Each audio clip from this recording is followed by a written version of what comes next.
পুরো এপিসোড দেখতে জি5 অ্যাপ এখনই ডাউনলোড করুন। রত্না, 17 বছরের শাড়ির ব্যবসা কিভাবে শুরু হয়েছিল? শুরু হয়েছিল দিদি আমার বিয়ের 2 বছর পর আমি ব্যবসাটা শুরু করেছি। বিয়ের 1 বছর পর হাজব্যান্ডের ব্যবসা খুব খারাপ গেছে। কিসের ব্যবসা ছিল? ও চাদর সেল করতো, ডোর টু ডোরই সেল করতো, কিন্তু সেলটা এতই খারাপ হয়ে গেল যে প্রত্যেক দিন একটা করেও চাদর বিক্রি হতো না, এরকম হতো। তো বিয়ের 1 বছর পর রীতিমতো মেয়ে হয়ে গেল। এবার মেয়েকে কি খাওয়াবো আর কি করে আমরা দুজনে খাবো, সেই নিয়ে খুব টেনশানে। তখন আমার ননদের বাড়ির পাশে, নিউ ব্যারাকপুর ননদের বাড়ি, তো পাশের একজন মাসি তার বিজনেস ছিল, উনিও বাড়িতে বিজনেস করতেন। এরকম আমি গেছি একদিন, আমাকে বলছে রত্না এত তো অসুবিধায় আছো, তুমি আমার কাছ থেকে কিছু শাড়ি নিয়ে বিক্রি করো। তো আমি তখন তার কাছ থেকে 10-12টা করে আমাকে শাড়ি দিত।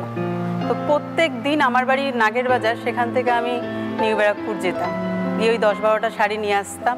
সারাদিনে ঘুরে ঘুরে যে কটা বিক্রি করলাম, এইভাবেই আমার চলছিল।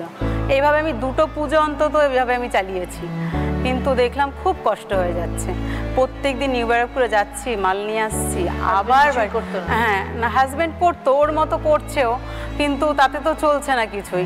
আমিও চেষ্টা করছি, ও চেষ্টা করছে, দুজনেই চেষ্টা করছি যে কিভাবে একটু এগাবো, মেয়েটাকেও তো মানুষ করতে হবে।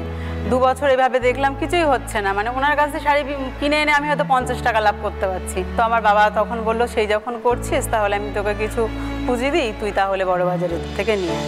তো তারপরে গিয়ে আমি বড় বাজার থেকে মাল তোলা শুরু করলাম, অল্প কিছু করতে করতে দিদি আমার মানে 2-4টে কাস্টমার করতে করতে এখন আমার 500-র উপরে দিদি কাস্টমার।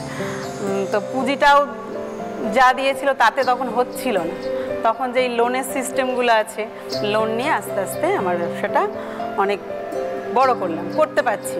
মানে পাড়ায় পাড়ায় বিক্রি করতাম, মানে শুধু নিজের পাড়ায় না, যেমন আমার বাড়ি নাগের বাজার, ওখান থেকে দোলতলায় চলে যেতাম, সারাদিন ওই ছোট্ট বাচ্চাকে কোলে করে নিয়ে, হাতে ব্যাগ নিয়ে, কাঁধে ব্যাগ নিয়ে খুব কষ্ট করে বাসে, এরকমও হয়েছে বাসে উঠতে গিয়ে ধূপ করে পড়ে গেছি, এরকমও দিন গেছে। তারপরে আবার সারাদিন বেচে ওখান থেকে ওই পাড়ার সবাইকে মাল দিয়ে চলে এলাম। আবার হয়তো নেক্সট মান্থে গিয়ে তাদের কালেকশনটা নিলাম।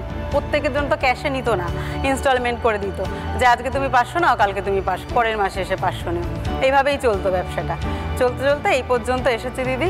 এখন কি তোমার দোকান? এখন আমি দোকান করার কথা ভাবিনি, কারণ বাড়িতেই আমার দোকানের মতো করে নিয়েছি, ঘরের মতো। বাড়ি থেকেই বিক্রি হচ্ছে? কাস্টমাররা সব এখন বাড়িতেই চলে আসে, ওরা এখান থেকেই সব মাল নিয়ে যায়। এখন আগের থেকে ভালো আছো? এখন থেকে আগের থেকে খুব ভালো আছি দিদি। কিরম শাড়ি রাখো, কিরম রেঞ্জের শাড়ি রাখো?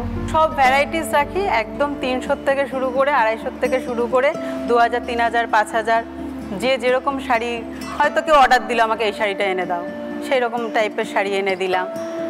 পিওর সিল্ক থেকে শুরু করে কাঁথা, সব কিছু একদম, মানে আমার কাছ থেকে মোটামুটি কাস্টমাররা সব কিছুই পায় একদম এসে। এই করে দিদি আমি বাড়ি টাড়ি করেছি, মেয়েকে হসপিটাল ম্যানেজমেন্ট পড়াচ্ছি।